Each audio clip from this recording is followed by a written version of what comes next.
óseo. Y lo que hice, bueno, seleccioné este artículo.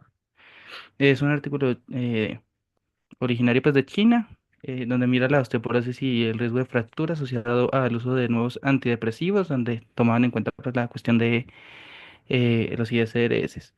Y pues como siguiendo las instrucciones, hice como toda la cuestión de la búsqueda, donde fue en PubMed con los términos mesh. Busqué pues cuáles eran los términos como más asociados al tema y fue pues los ISRS, la densidad ósea, osteoporosis y enfermedad ósea asociada pues a la cuestión metabólica. Puse estos filtros de que fueran estudios menores a 5 años en inglés-español con acceso gratis y que se enfocara en metaanálisis, ensayos clínicos y estudios clínicos.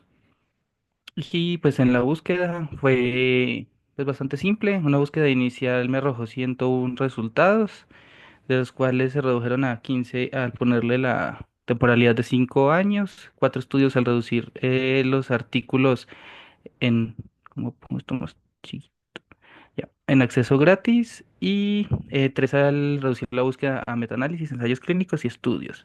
Y de ahí, pues revisando cada uno de los títulos, se excluyó uno que era de genética y seleccioné este que era un metaanálisis y revisión sistemática por el mayor nivel de evidencia. Pues con la ayuda de las estrategias de las em, inteligencia artificial, saqué pues la cuestión de la metodología y pues como el resumen. Yo usé fue DeepSeek, que me parece como más práctico. Y pues me ayudó bastante porque pues lo pude como dividir en los temas principales y por ejemplo este estudio em, me lo dio como por las categorías con el diseño que es una revisión sistemática de metaanálisis, me ayudaba con la cuestión de el nivel de evidencia, un nivel de evidencia 2 y mostraba pues como hicieron ellos la búsqueda de literatura, donde utilizaron pues las bases de datos principales en un periodo de 1995 a 2023 y los términos que también utilizaban estaban pues aquí descritos. Principalmente fueron los ISRS, fractura y osteoporosis, que eran los que yo estaba buscando. De los criterios de inclusión y exclusión, estaba interesante porque eran estudios observacionales que comparaban los antidepresivos con los tricíclicos y con la fractura de cadera o bueno, sí, la disminución de la ansiedad ósea. Y excluyen los resúmenes de conferencias, artículos no disponibles y en idiomas distintos a inglés o chino. Y la calidad de datos también, pues, fue un poco más fácil como resumirla, donde pues me explicaron que habían dos investigadores que sacaron pues como todos los datos, la calidad de la pues evidencia fue realizada pues con estas escalas de Newton, Castle y Ottawa y del análisis estadístico utilizaron pues este software R en la versión más reciente, estos modelos pues estadísticos y lo que me llamó pues como la atención es que la misma pues como el mismo documento ponía muy detallado, pues como hicieron el análisis de los resultados, que era como lo más llamativo para mí. Encontraron 14 estudios con una población significativa, 1.417.134 participantes en Estados Unidos, Australia, Finlandia, Suecia y había otros países, y donde sí pues, mostraron una disminución significativa de eh, la cuestión de la densidad ósea y comparando pues los usuarios con antidepresivos y los que no utilizaban los antidepresivos. Y lo que llamaba pues o resaltaba mucho que era una heterogeneidad pues bastante alta entre ambos estudios, pero había como un buen análisis de estos datos, entonces era bastante confiable. Y pues esto en la densidad y esto en el riesgo de fractura, que pues también me llamó la atención, el riesgo de 2,5 veces mayor en estos usuarios, igual una heterogeneidad bastante alta entre los estudios y nos hablaban pues como de los sesgos, pero realmente no eran tan significativos. Y de la parte de la discusión estaba pues también bastante interesante porque proponían los mecanismos donde los ISRs aumentaban pues la serotonina inhibiendo la función de los osteoblastos y promoviendo pues la resorción ósea que podía explicar esa desmielinización, bueno, la disminución de la densidad ósea. Em, y los efectos pues secundarios relacionados pues al uso de los ISRs y mayor incidencia de las complicaciones de esta disminución de la densidad ósea. De las implicaciones clínicas, también lo que me llamó la atención, la asociación entre la pérdida ósea y mayor riesgo de fractura, más que todo en adultos mayores, y la recomendación que hacían sobre hacerle seguimiento y monitorización a los pacientes con el uso de ISRS. Y también estaba la cuestión de las limitaciones de la heterogeneidad de los estudios y la evidencia observacional que pues no permitía pues como un análisis causal de los resultados. Y de las conclusiones, los nuevos antidepresivos, aquí hacían énfasis en los ISRS, que era como lo que quería buscar, se asocian con disminución de la densidad ósea y mayor riesgo de fractura, principalmente de cadera, y los profesionales pues deben sospechar del riesgo-beneficio, más en poblaciones vulnerables, que lo ponían principalmente en los ancianos, y los estudios pues todavía deben como avanzarse un poco más para establecer ya una cuestión causal eh, y pues estrategias de tratamiento y prevención un poco más estructuradas. Entonces sí fue bastante útil como hacer este ejercicio. Sí, justo, qué bien, ¿eh? Me gustó. Luego vamos a ver, no ahorita, esto cuando veamos modelos de inteligencia artificial, qué diferencia hay en cómo se analiza DeepSeek, modelos de inteligencia profunda, y cómo finalmente podemos hacer también gráficas. Eso yo creo que va a ser muy útil. Ángela, por favor. Sí, voy a presentar pantalla.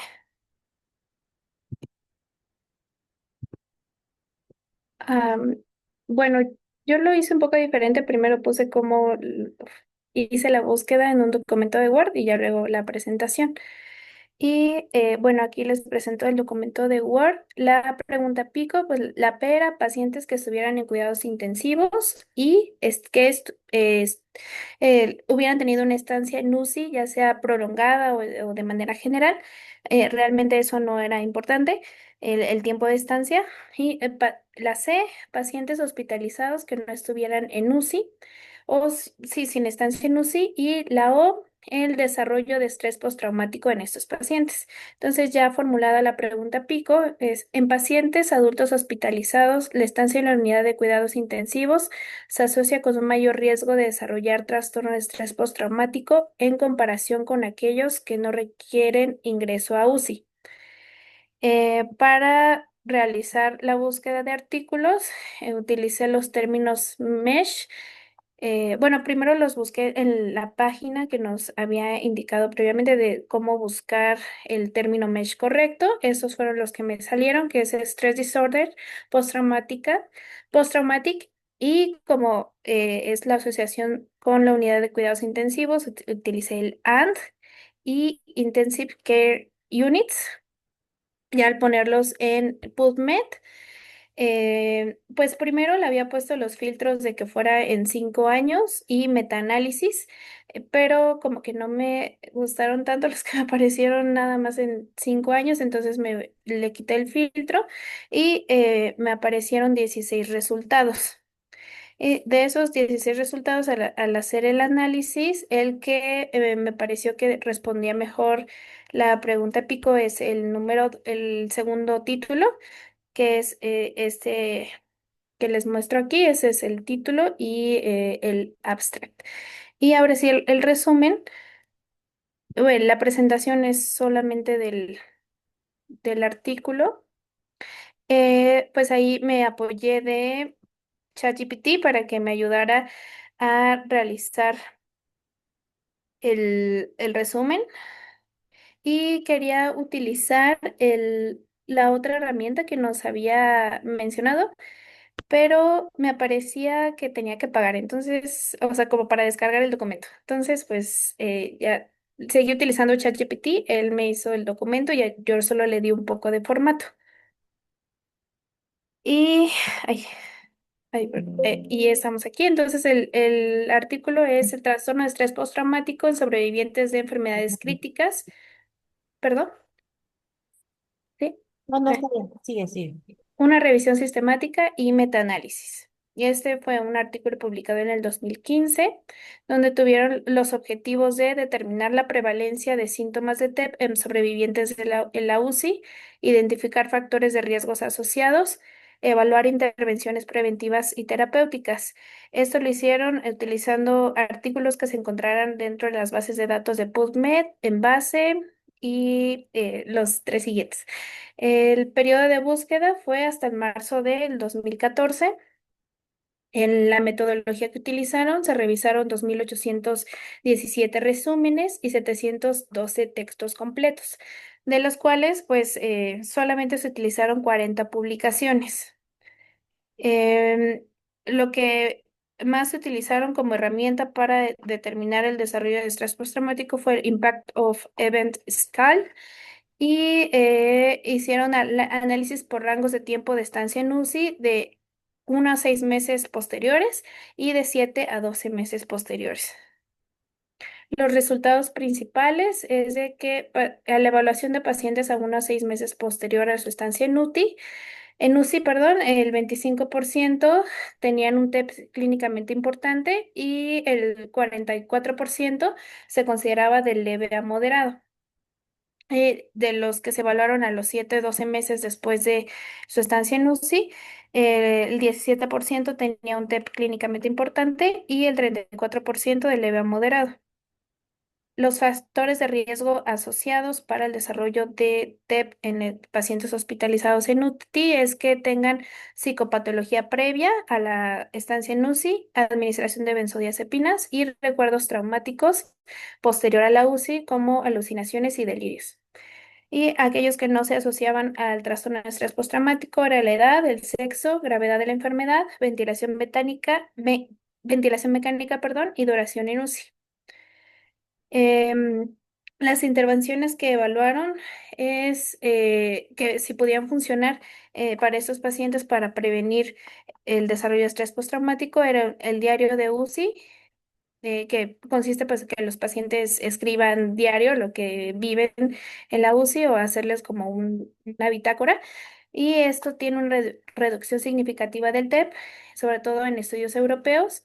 El manual de autoayuda que reduce temporalmente solo a 2 meses la persistencia de los síntomas y clínicas de seguimiento lideradas por enfermeras que pues no presentó impacto. Además de que asociaron con la calidad de vida que a mayor TEP, peor calidad de vida mental. Las conclusiones es de 1 cada 5 sobrevivientes de UCI presenta síntomas clínicamente relevantes de TEP al año.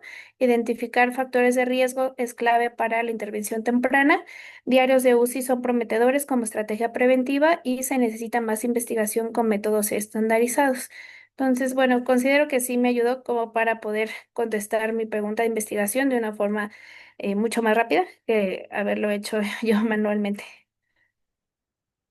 Sí, efectivamente. Y creo que vamos a ir trabajando también en la presentación de datos porque pueden meter análisis de datos. Generalmente a veces se les complica usar SPS o usar Excel o lo que sea para obtener gráficas. Y creo que, por ejemplo, sería muy útil para que puedan incluso trabajar con estas evidencias o incluso hacer infografías, que yo creo que también es útil. Perfecto. Vamos a dejarlo aquí. Muchas gracias por presentar y vamos a presentar la clase de hoy. Entonces, mucho lo que vamos a ver es eh, tecnologías emergentes. Eh, Esto va a ser como, yo creo que, este, déjame compartir pantalla.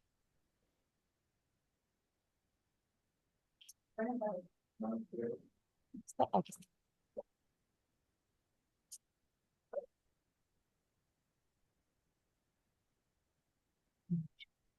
Va.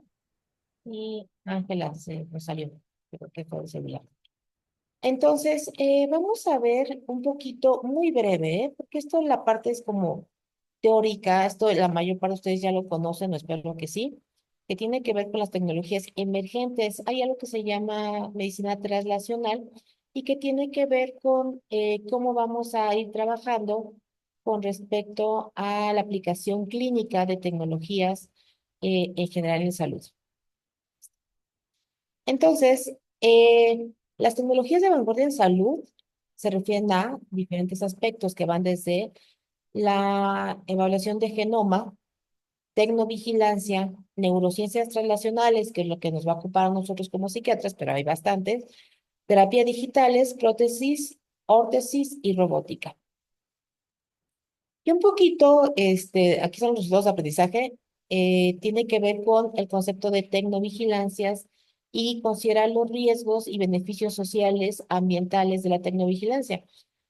Es un poco, raro, pero el uso, por ejemplo, de inteligencia artificial tiene que ver con uso de energía y recursos. Entonces hay un cálculo por ahí de cuánta agua se utiliza para hacer, por ejemplo, una interacción con chat y tiene que ver también con muchos recursos. Y también vamos a hablar un poquito de cuáles son las terapias digitales. Esto lo vamos a ampliar. Digamos que es solamente la introducción. Entonces vamos a tener tecnologías médicas y seguridad del paciente. Las tecnologías médicas deben utilizarse racionalmente y debemos priorizar aquellas que son funcionales y seguras para los pacientes. Entonces, no se trata solamente de que elijan las más modernas o atractivas, sino que también tengamos unas que tengan que ver con normas y estándares. La evaluación, por ejemplo, ahorita incluso tuvieron una plática para hablar de chatbots en salud digital y muchas de estas prácticas todavía no están validadas. Entonces, de pronto están usando a chatbots como intervenciones para psicoterapia y están ocurriendo algunas iatrogenias o psicoiatrogenias, bueno, no en el sentido estricto, porque no son médicos los que lo hacen, pero recomendarlo, finalmente vamos a ver que la responsabilidad es de la médica. Para ello, nada más recordar la seguridad del paciente, la definición de CONAMED es reducir el riesgo de daños, datos innecesarios relacionados con la atención sanitaria. Tiene que ver con todo el conjunto de acciones que vamos a llevar para evaluar la seguridad del paciente y el riesgo de sufrir daños. La tecnología, si no es debidamente vigilada, que es lo que les presento aquí de tecnovigilancia, puede generar daños en el paciente y ahí vamos a ver la clase que entra en la siguiente semana. Esto tiene mucho que ver con responsiva médica. Tristemente, los médicos son los responsables cuando recomiendan una tecnología en las consecuencias de. Y por eso tenemos que nosotros supervisar constantemente la tecnología que se aplica en salud. Esto implica todos los procedimientos que garantizan que los dispositivos médicos que se utilicen según la intención del fabricante. Les pongo un ejemplo. WhatsApp no fue hecho para hacer videollamadas de consulta, fue hecho para hacer videollamadas, pero no cumple con los requerimientos de la norma para expediente clínico ni teleconsulta, que está medianamente reglamentado. El cumplimiento de la especificación del fabricante tiene que ser muy supervisado. En las apps, por ejemplo, eso viene en todo lo que tiene que ver información para el usuario. Ustedes pueden acepto, realmente ahí vienen todas las implicaciones y no es responsabilidad del médico y del usuario, paciente, familiar, que hagan una evaluación constante para evitar los riesgos. Nada más para recordar, en dispositivos médicos, y eso incluye cualquier dispositivo médico tecnológico, están los mismos eventos que tenemos en general por la CONAMED. Evento centinela, que es un hecho inesperado que causa muerte o daño grave. Evento adverso, que hay incidentes que producen daño leve o moderado. Y cuasi fallas, errores que no ocurrieron, pero pudieron pasar.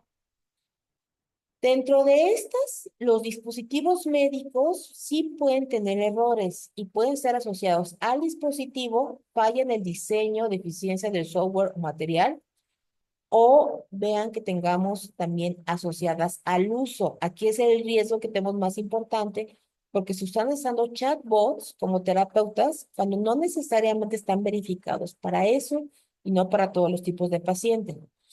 Instrucciones poco claras, información insuficiente sobre utilidad clínica o interferencias. Resulta que los chatbots, así como si fueran un fármaco, tendrían que tener ensayos clínicos aleatorizados comparados con terapeuta o una persona para que validemos que funcionan. Después, luego vamos a hablar de eso de chatbots, pero hay muy poquitos que tengan esta validación. Interacción con factores externos, falta de especificación de infraestructura, condiciones ambientales inadecuadas y que no haya soporte o mantenimiento o refacciones de acceso rápido cuando son hardwares. Generalmente esto lo voy a ver un poquito más rápido porque en psiquiatría también lo vemos, pero no tanto, que es sobre genómica. Eh, la genómica es el estudio computacional por medio de la bioinformática. La bioinformática es la que se ocupa de las moléculas, pero el análisis apoyado en computadora para evaluar todo lo que tiene que ver con biología molecular. Y nació desde el 75. Ya tenemos la secuenciación de DNA y uno de los objetivos que se utilizó más reciente fue las variantes de SARS-CoV-2. Ese salió muy rápido, incluso el desarrollo de tamizaje rápido tiene que ver con este desarrollo de la genómica. Hay genómica microbiana, que tiene que ver con todos los patógenos, evaluación, E. coli, todos estos cambios que se hacen, y la humana, que tiene que ver con la asociación que estudiamos en medicina para cierto tipo de enfermedades. La medicina personalizada, y es muy importante que la medicina personalizada se refiere al uso de bioinformación, eso quiere decir información genética, biológica, metabolómica, para darle un tratamiento a ese paciente específico. Quiere decir que no está basada en que lo trata de usted y que sepa el nombre, no, sino de que yo, por ejemplo, sepa qué tipo de metilación hace para darle el fármaco que le funcione mejor para su tipo de cáncer, por ejemplo.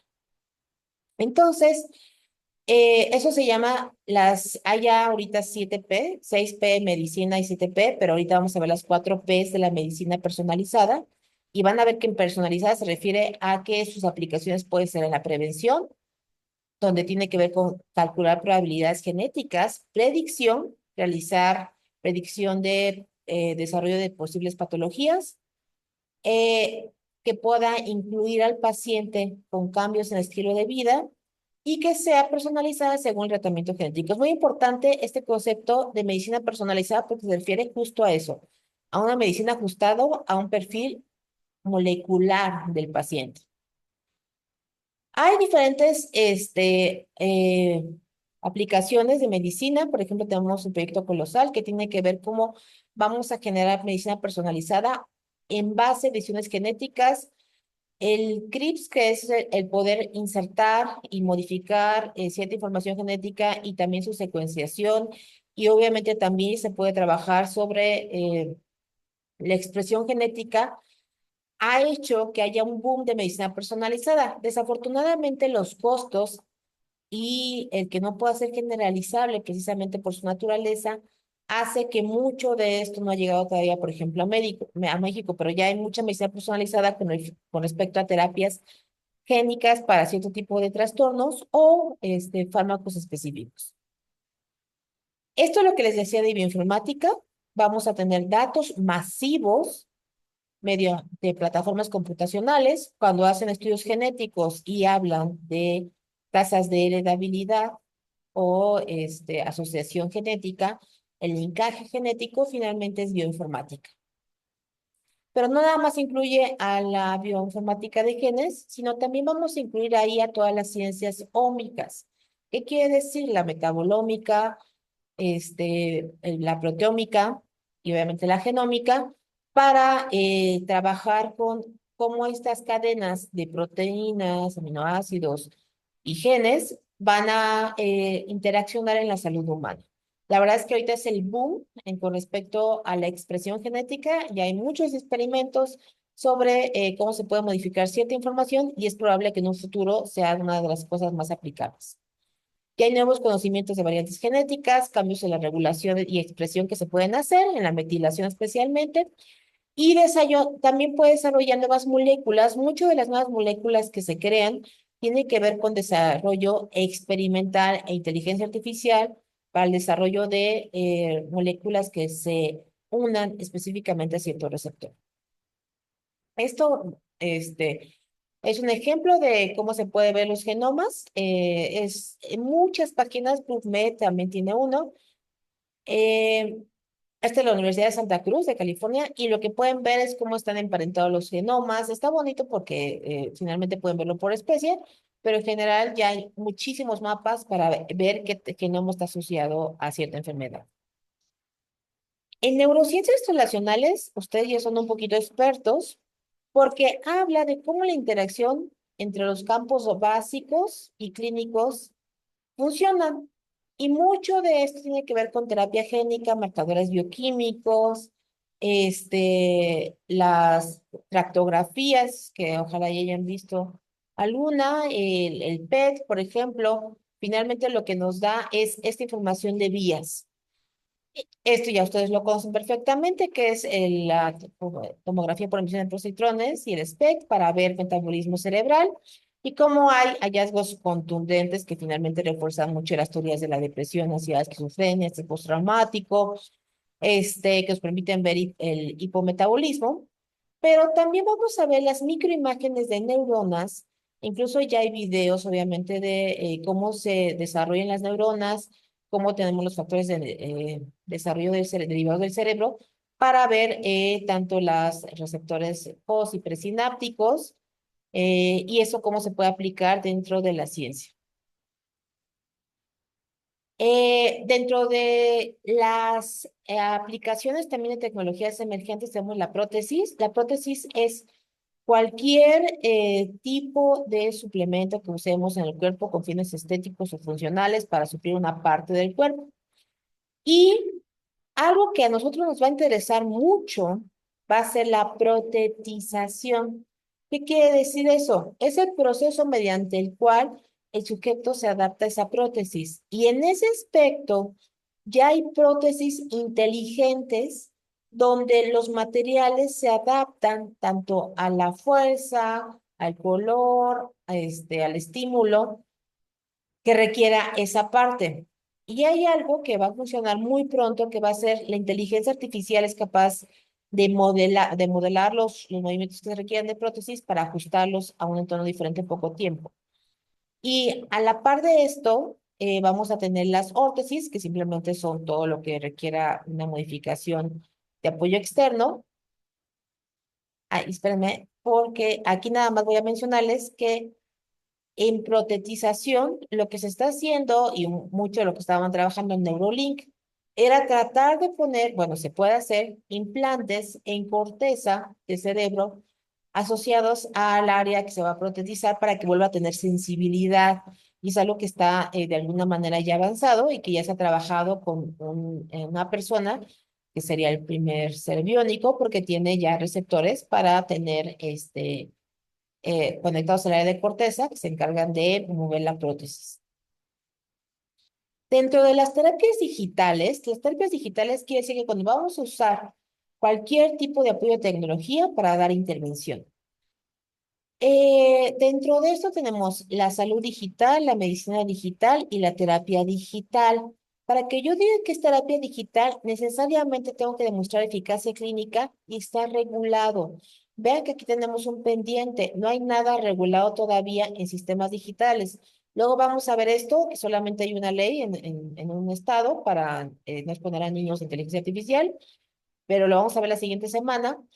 Pero la medicina digital puede llevarnos a tener eficacia clínica y prueba puede no necesitar regulación gubernamental. Y la salud digital puede no tener eficacia clínica, pero yo usarla en la tecnología y tampoco puede estar regulada necesariamente por el gobierno. Y es lo que estamos trabajando ahora mismo. Por ejemplo, lo que les estoy dando es más pegado a salud digital que a otra cosa.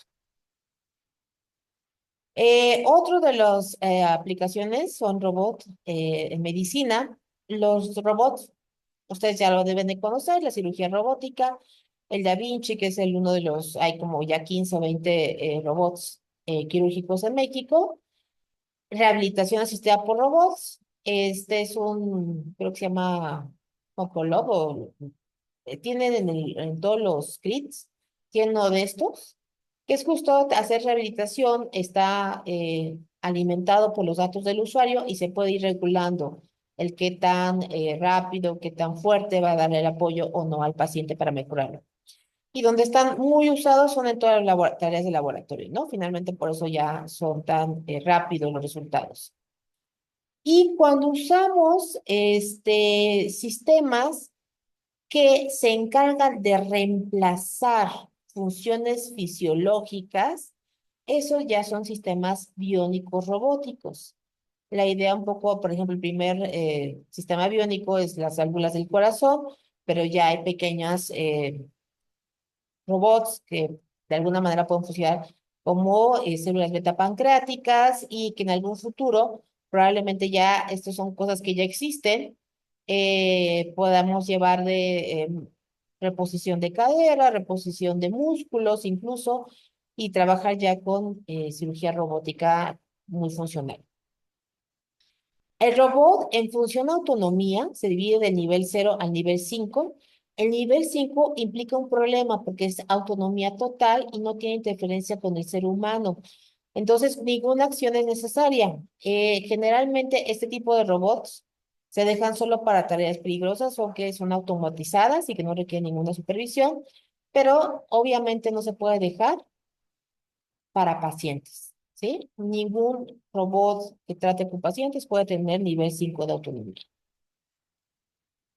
Y la nanotecnología es un campo que, por ejemplo, en psiquiatría, vamos a ver que tiene que ver más con el desarrollo de fármacos que se liberen a áreas específicas y que puedan atravesar la barrera hematocefálica y tiene que ver con moléculas muy, muy pequeñas. La primera nanopartícula se generó en el 2010, pero estamos desde 64, están trabajando sobre ello.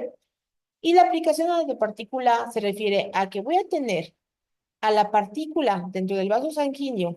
Esta partícula va a tener la posibilidad de atravesar la unión endovascular y liberarse dentro del órgano que va a recibir el fármaco específico y el receptor específico.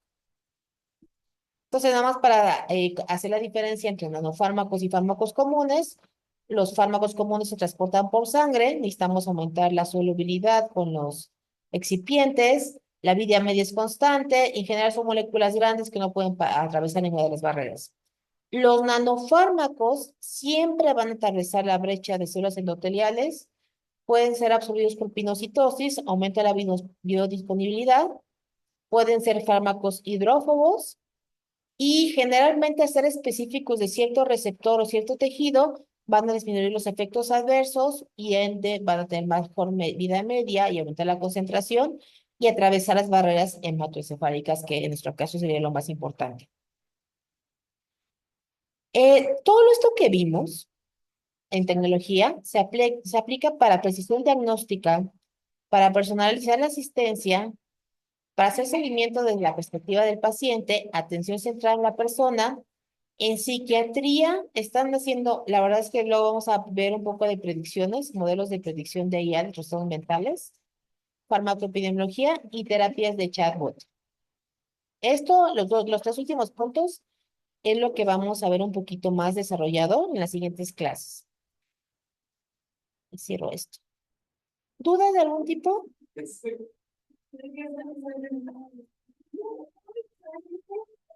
Todo bien, vale. Entonces, vamos a dejarlo por aquí. Y nos vamos a ver la siguiente semana. Vamos a tener a un abogado que nos va a dar una clase de aspectos legales de salud digital en psiquiatría. ¿Sale? Entonces, les hago una muy buena invitación que puedan tener sus cámaras la semana que entra y preguntar todo lo que tenga que ver con aspectos legales. Va a ser muy útil. La verdad que de pronto tener un abogado disponible es bastante útil. Y nos veríamos la semana que entra. Muchas gracias.